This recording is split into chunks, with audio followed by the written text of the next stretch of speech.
On the debt ceiling are becoming more dire. There's still no deal. Speaker Kevin McCarthy says one was needed by now to give Congress enough time to act before the June 1st deadline. ABC's Lindsay Watts has the story.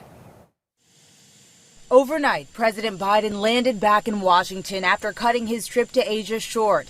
Debt ceiling negotiations stretching into the 11th hour.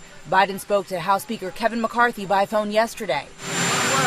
McCarthy also staying positive. I believe it was a productive phone call. But bottom line, there's still no deal. Biden and McCarthy are set to meet this afternoon without the other congressional leaders. Treasury Secretary Janet Yellen reiterating this weekend she believes June 1st is the hard deadline for a default if there's no deal. There will be hard choices if that doesn't occur. Without that deal preventing default, borrowing costs could soar and global markets tumble. Millions of Americans may not get payments like Medicare and Social Security.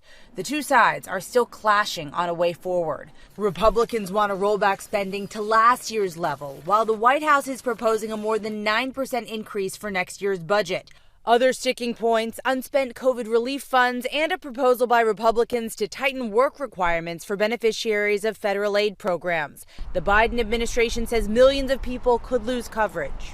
It's time for Republicans to accept that there is no bipartisan deal to be made solely on their partisan terms. They have to move as well. I've been very clear to them from the very beginning. We have to spend less money than we spent last year. Speaker McCarthy said last week that a deal was needed by the weekend to get a bill through Congress in time. He's now, though, conceding that it is still possible to pass legislation before a default. Lindsay Watts, ABC News, Washington.